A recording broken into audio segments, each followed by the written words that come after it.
ওমর এবার সাবান ছাড়া ধুয়ে দিল থটস অফ বিল্লালকে। ওমরের একটি ভিডিও প্রকাশিত হয় কিছুক্ষণ আগে, যেই ভিডিওর মধ্যে ওমর বিল্লালকে নিয়ে কবিতা বলছিল। আমি কথা দিয়ে কথা রেখেছি, শয়তান আসেনি তো ফিরে। আমি শয়তান তাড়ানো গল্প লিখেছি আমার সারাটি জীবন ধরে। আমি অন্ধকারে মোমবাতি জ্বালিয়েছি, তবুও পাইনি ভূতের খোঁজ। আমি ভূতের অপেক্ষায় ছিলাম, ভূত নিজেই হয়েছিল নিখোঁজ। বিল্লালকে পচানোর জন্য ওমর সেরারে। যদি সফল হতে চাও তাহলে আমার লেখাই বইটি নাও, শয়তান ধরার গর্জন। থটস অফ বিল্লাল একটি বই লেখে, যেটা হচ্ছে হৃদয় ভাঙার গর্জন।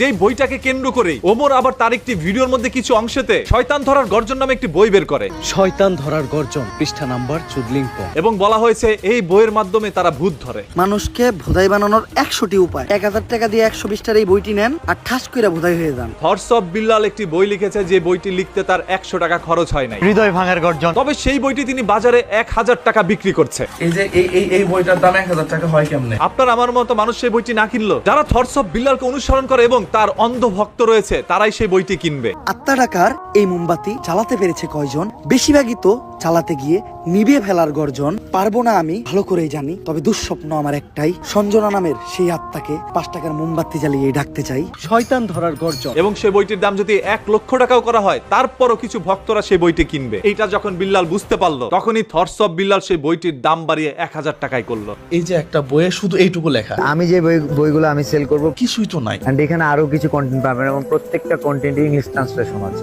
গুগলে দিলে ট্রান্সলেট হয়ে যায়। আচ্ছা, আপনি যদি আপনার ফ্যান ফলোয়ারকে ভালোবেসেই থাকেন, তাহলে আপনি একটি বই লিখেছেন যেটা দ্বারা আপনার ফ্যান ফলোয়ার কিছু জানতে পারবে, শিখতে পারবে এবং কিছু বুঝতে পারবে। যদি এটাই আপনার উদ্দেশ্য হয়ে থাকে আপনার ফ্যান ফলোয়ারকে ভালো কোনো মেসেজ দেওয়া, তাহলে সেই বইটি লিখতে যদি আপনার 100 টাকা খরচ হয়, আপনি 150 টাকা 200 টাকা বিক্রি করতে পারতেন। তা না করে আপনি 1000 টাকা বিক্রি করলেন আপনার ফ্যান ফলোয়ারের কাছে। ও বলতেছে যে এই বইটার ব্যাখ্যা সে দিছে, আমি এইটা 1 লাখ টাকা করে বিক্রি করবো, কার কি সমস্যা? এতে করে আপনার ফ্যান ফলোয়ারের ক্ষতি আপনি নিজেই করলেন। তবে সেই অন্ধ ভক্তরা এটা বুঝতে পারে নাই। মানে খাইতে খাইতে তো শেষ হয়ে যাচ্ছে তোমরা। হ্যাঁ, জুয়েল ভাইয়ের কথাটা কিন্তু সত্য। 1000 টাকা আমরা বিক্রি করো। এখন জুয়েল ভাই আপনাকে নিয়ে কথা বলছে, সেই লোকটা কিন্তু আমাদের চাইতে অনেক সিনিয়র, বয়সে আমাদের চাইতে ছোট হবে না। ও আমার বয়সে অনেক ছোট। তবে সেই বিল্লাল এই লোকটাকেও তুই তামারি করে কথা বললো। আপনাকে তুই তুঙ্গার ভাষায় কথা বলছে। জলে ব্যবসাপাতি কম চলে। 1000 টাকা আমরা বিক্রি করো। আমি বলছি তোরে বই কিনতে হবে ভাইয়া। এতে করে বোঝা যায় বিল্লাল কতটা উগ্র। ও কিন্তু ইদানিং একেবারে উতাল পাতাল, মানে পাগল টাইপের হয়ে গেছে। হ্যাঁ, বিল্লালের মাথায় অনেক সমস্যা দেখা দিচ্ছে। বিল্লাল অল্পতেই সফলতা পেয়ে গেছে, অল্পতেই অনেক টাকা পয়সার মালিক হয়ে গিয়েছে। 3 মাসে ইনকাম করছে 44 লাখ, এটা সবাই জানে। আর এতে করে তার মাথার মস্তিষ্ক বিকৃত হচ্ছে, প্রকাশ পাচ্ছে তার প্রবল অহংকার। আর এটাই তার পতনের মূল চাবিকাঠি হতে পারে। বইয়ের নাম শয়তান ধরার গর্জন। থটস অফ বিল্লালের বিরুদ্ধে ওমরের এই ভিডিওটি আপনাদের কাছে কার কাছে কি মনে হচ্ছে, আপনি একটু কমেন্ট করে জানান। ওমর কি আসলে সাবান ছাড়া থটস অফ বিল্লালকে ধুয়ে দিল? 5 টাকার মোমবাতি জ্বালিয়ে ডাকতে চাই।